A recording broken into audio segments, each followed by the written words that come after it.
Hello there, I'm Scotty, you're not, and welcome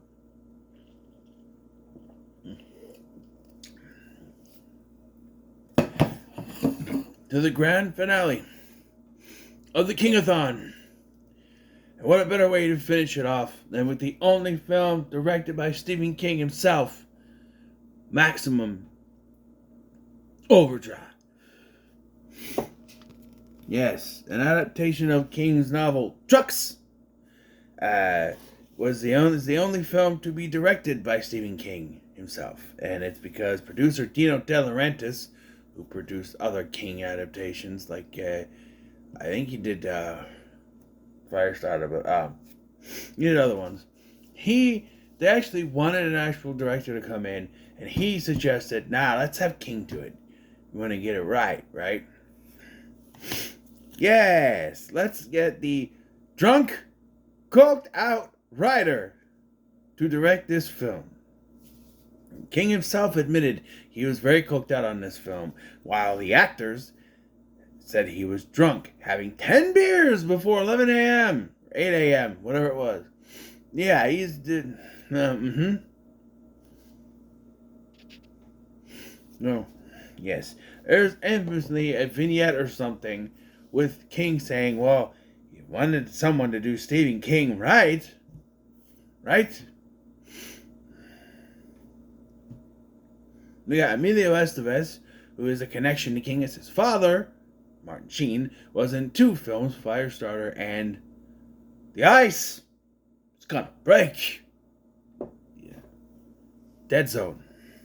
Frankie Faison, I believe, was in another King adaptation. I don't remember which one he was. Shawshank Redemption? Maybe not. No. He was killed off. Which one was it? It's gonna bug me now. Let's go through what I did. Shawshank Redemption. Misery. Thinner.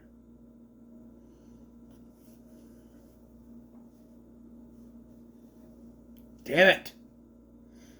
Wait, I should have a piece of paper somewhere that tells me which ones I did.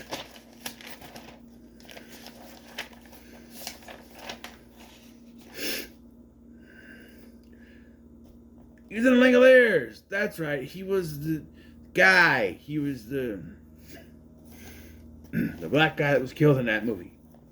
Yeah. Yeah.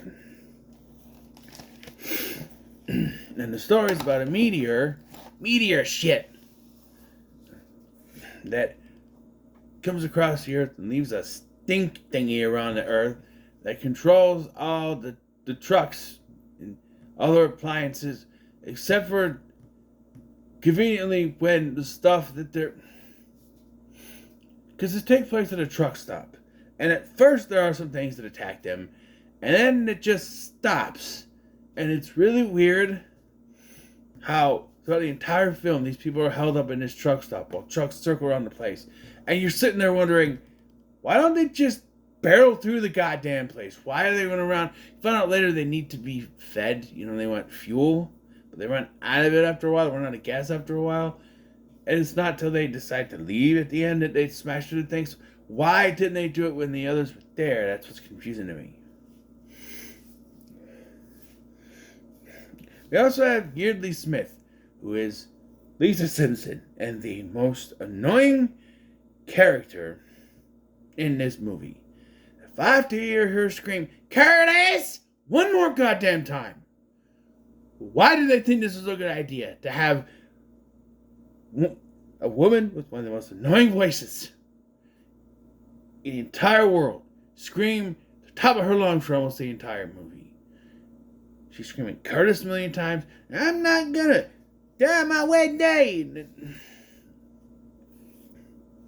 I'm sorry. She's Lisa Simpson.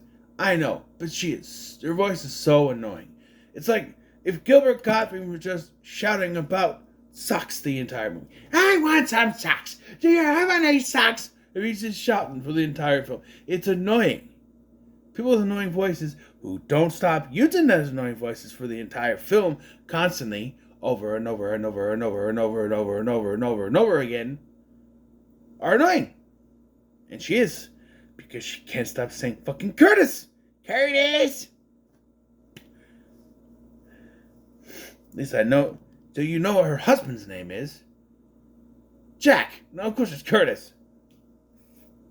There's also a female character here who, I guess they wanted to be androgynous, so she was dressing kind of homely, kind of like layered. And then they didn't understand. Nah. She's a woman. Let's just, make her lose clothes. He also becomes a love interest for Emilio Estevez's Bill. Yeah. The big bad of this movie, if you want to call it that, is the Green Goblin truck. It's a semi-truck with a big Green Goblin on the front. Very noticeable. Yes. There's also, two plots going on here, because there's everybody in a truck stop, and there's this random kid who turns out to be the son of one of the guys who was at the truck stop and got run over by the truck. And he doesn't actually join the rest of the plot till towards the third act of the film, which is really weird. We're just following him running around, looking at lawnmowers and shit. People dying all over the place, This is one of the rare Stephen King stories, and it's even directed by him. It doesn't take place in Maine, but it takes place in North Kakalaki, North Carolina. Yes. And as you know, Stephen King likes to give himself cameos in his films, and he got rid of it right away. It's the first scene of the movie sees him at an ATM machine that repeats asshole over and over again, to which he responds, "Honey, this machine called me an asshole." And there's our Stephen King cameo. That's it. Die or anything, turn to meteor shit. No. And there's the soundtrack. AC/DC, baby. Oh yeah, the soundtrack is the best thing of this. I love AC/DC. Big AC/DC fan. I was rocking to this soundtrack. It is Who Made Who and Shook Me All Night Long. And yeah, AC/DC all over the place. The action scenes to AC/DC. I like to know where this turret came from, though, because partway through the film, the machines just have a turret there, and they're shooting anyone that tries to run out. Where did they get that? You're at a truck stop. How? I guess they drove it there, I guess. I don't know. It's just really weird. This is really weird, and it's used. Again. Yeah. Once the kid gets there, they realize that there's a tunnel they can get out of. So that's how they escape. Other characters and other actors in this are Pat Hingle, Commissioner Gordon in the Tim Burton, Joe Schumacher Batman movies, who also dies in this movie. But he got a deserved in this movie. He's an asshole who keeps aggravating these things. So yeah. I also feel the relationship between Bill and the one girl I talked about goes real quick. They're just talking a couple times, and then the next morning they're in bed together. They had sex. They wake up the next morning and they're still in bed. Just that's a little quick, but sure.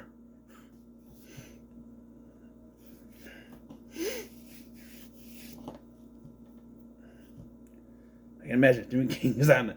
All right, get in bed and act like you just fucked her, huh? Just do it, damn it.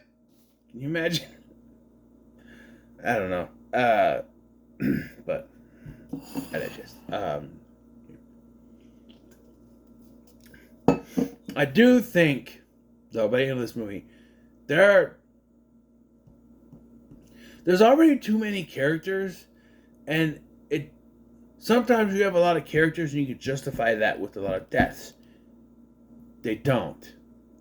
Because you have people that are already in the diner, and there's 3 or 4 truckers, Bill, the owner, and maybe Frankie Faison and a couple others gas station attendants. But then you have the one girl who arrives with a Bible salesman. Then Yeardley Smith and Curtis, the little boy. The little boy's dad is also, I think he's one of the gas station attendants. There's just so many people. When you take the count of who dies, you got kid's dad, Pat Hingle, maybe a couple of others that go. The black guy takes it, but it's a Stephen King movie, of course he's going to. And not Frankie Faison, the other black guy that's in this movie. Maybe he doesn't. I don't know. It's weird. And one thing I'm frustrated with this, and you could tell this was done by a writer and not a director, is that it starts with a text reading. Yellow letters on a screen. And you have to try to read. My eyes are not the best, and I'm trying to squint. What the hell does it say? And that starts and ends the movies. The beginning of this tells about the meteor, the comet, whatever it is, and everything. And at the end, it tells what happened to the people. I think it would be easier to do a voiceover. Like, maybe it's narrated by the kid or something. Give us a voiceover. Don't do a text. It's hard to follow when someone has bad eyes like me. You know?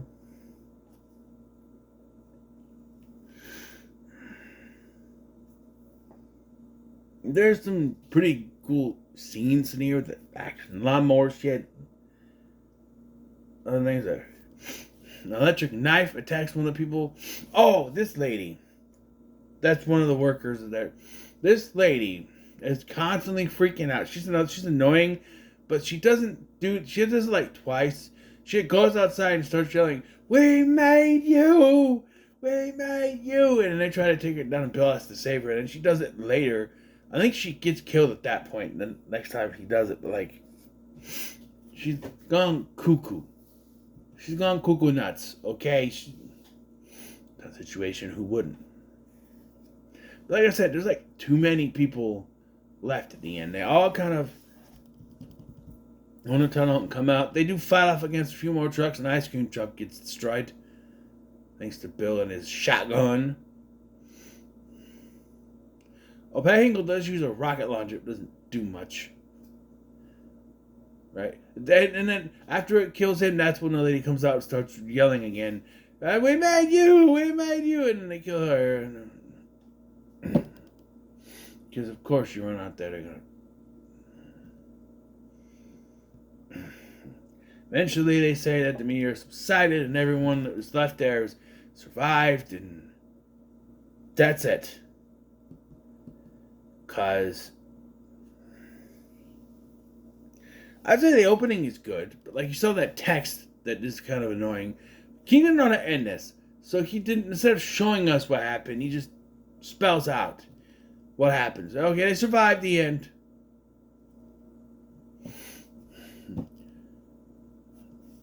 Yeah. So I've heard a lot of things about this movie. How bad it is. I think it's so bad.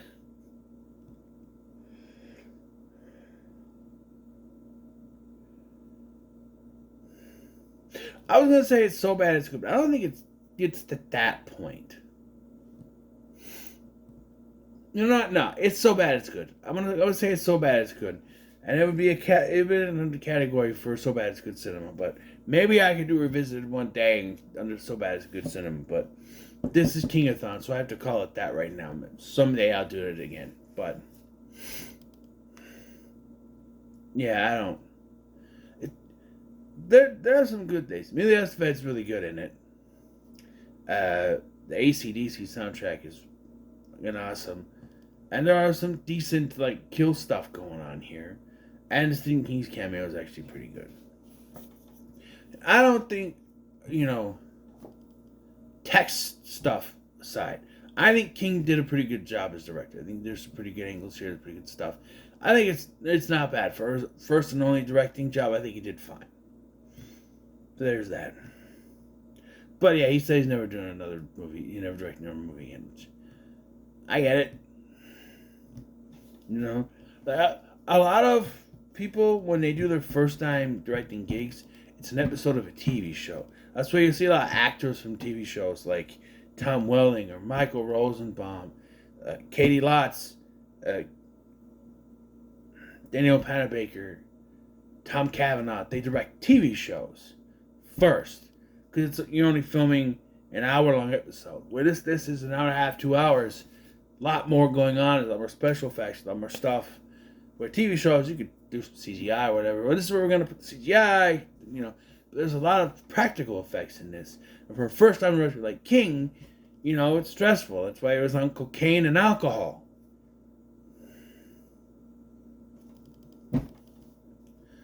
But yeah, there you have it. I'm giving it a so bad it's good, because that's what it is. So, what are your thoughts on Maximum Overdrive? Let me know so much. Like, share, and subscribe. Thank you for watching. I've been Scott, and I'll see you in the next one.